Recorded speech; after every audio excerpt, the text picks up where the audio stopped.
What if, when a prince who gave up his crown meets a comedian who never pulls his punches? Today, we dive into the most explosive late-night fictional television moment that nobody saw coming. Prince Harry thought he was walking into a friendly chat about his new book, but Jon Stewart had other plans. What started as casual banter quickly spiraled into a heated confrontation that left one of them storming off stage. Before we dive in, make sure to read the disclaimer and subscribe the channel. Also drop a comment below, because this fictional dramatization story gets wilder with every word exchanged.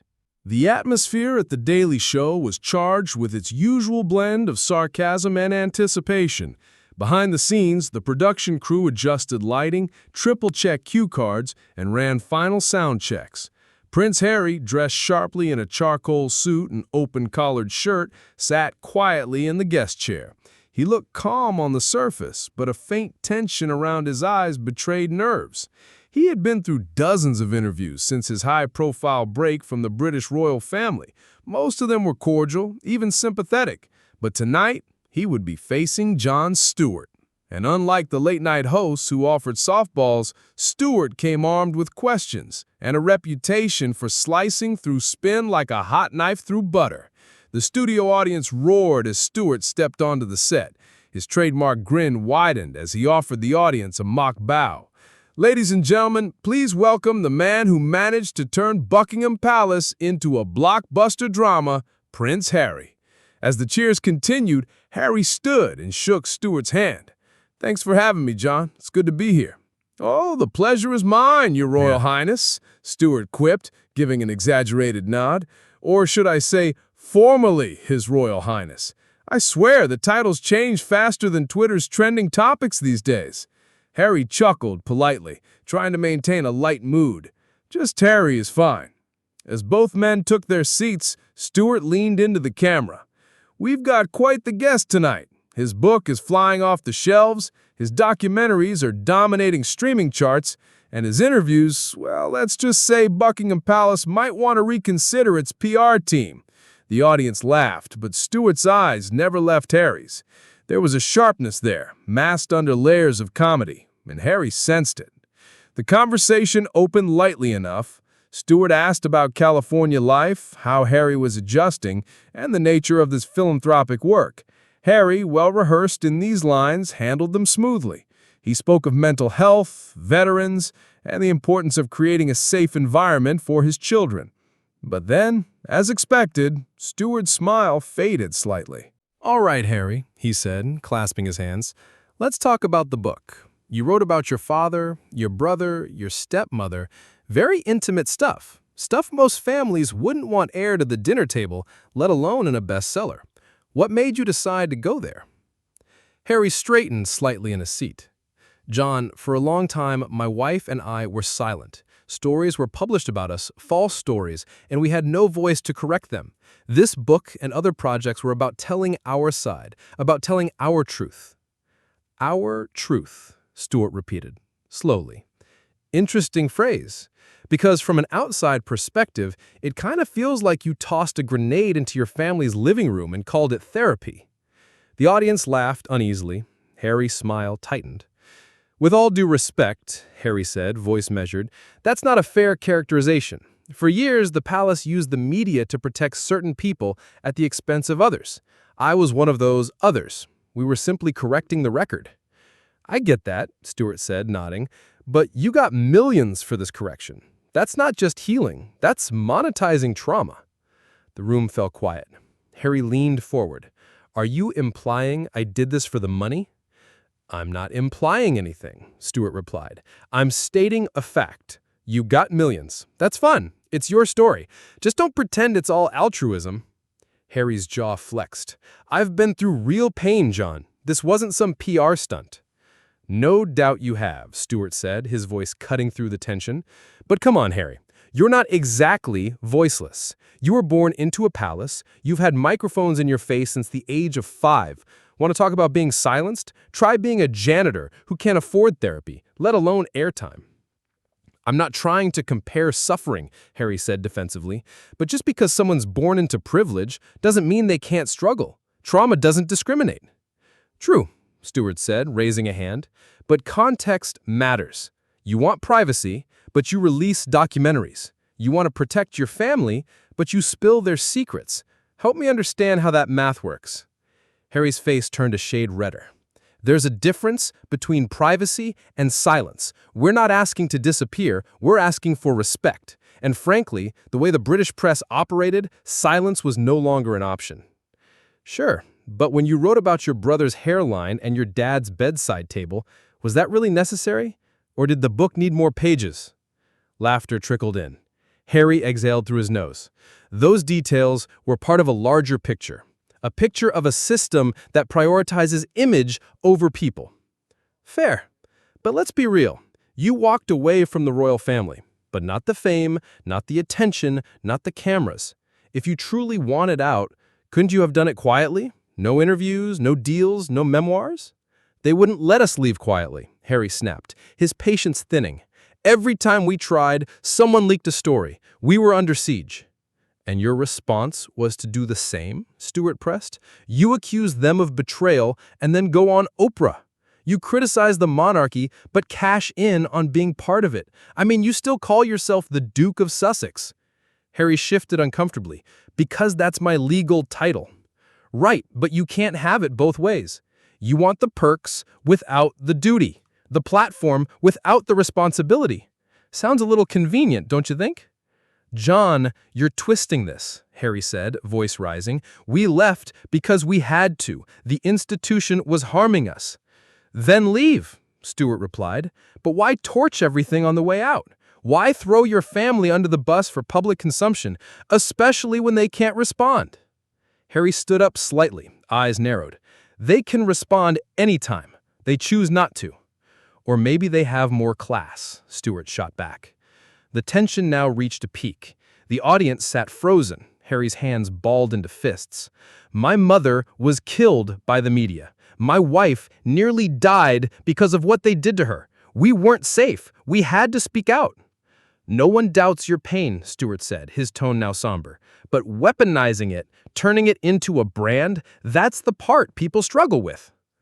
Harry's voice was tight. We didn't weaponize anything. We told the truth. You told your truth, Stewart emphasized, and left your family to live with the consequences. Silence fell between them. Harry's shoulders dropped slightly. I was protecting my family. By destroying your other family? Stewart asked. The question hovered in the air. There was no witty remark, no laugh track, just that single, sharp line.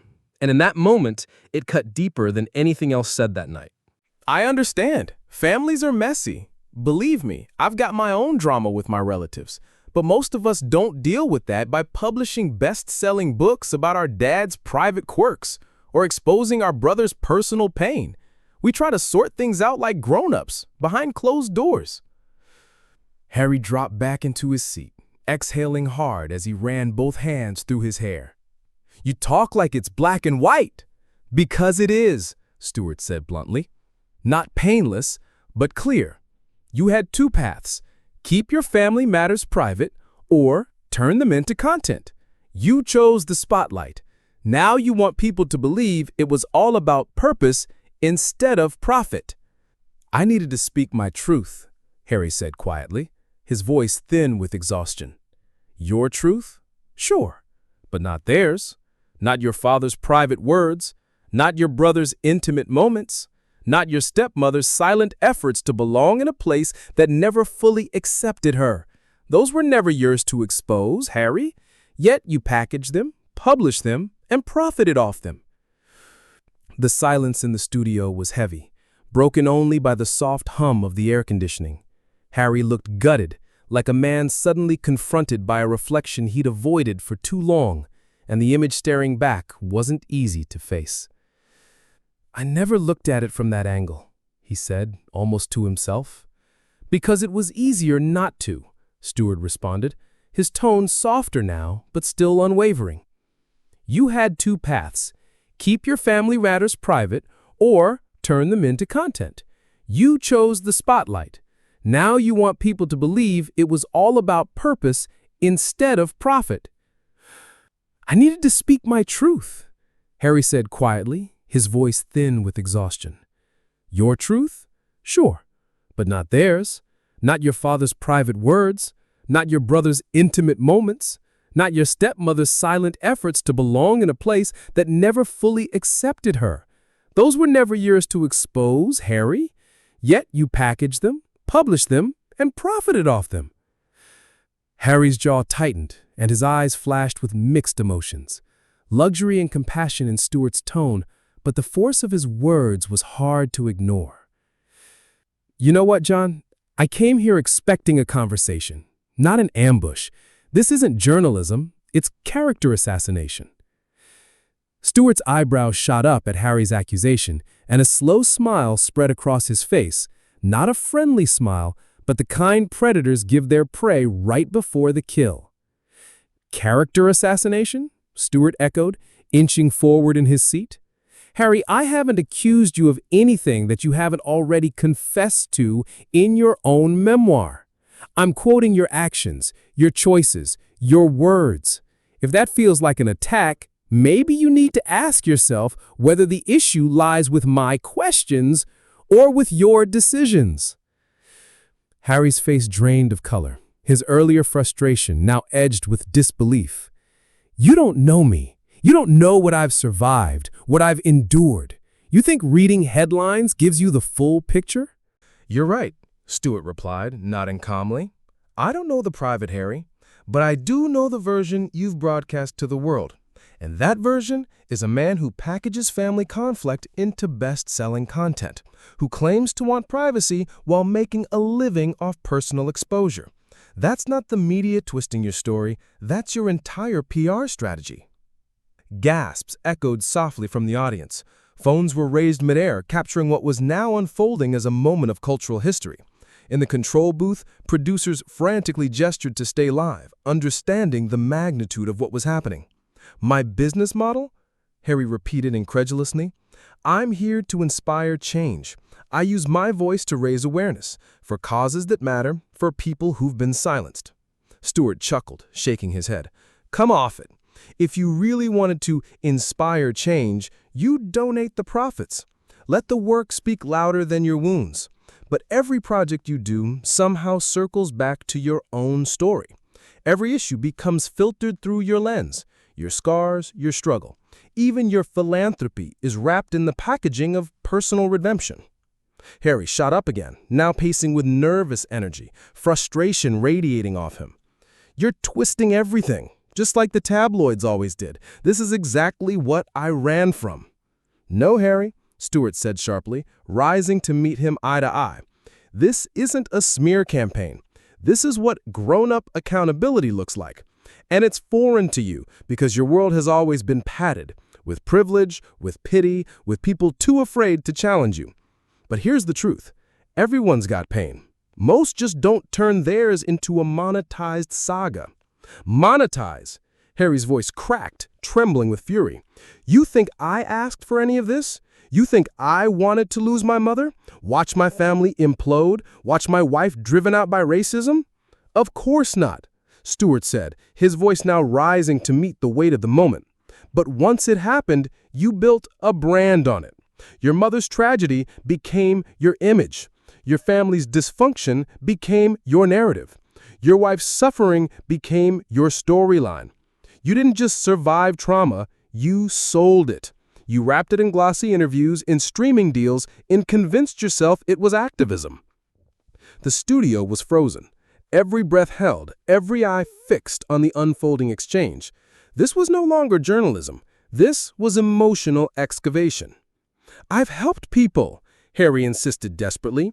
People have reached out to me, told me my story helped them deal with their own mental health struggles.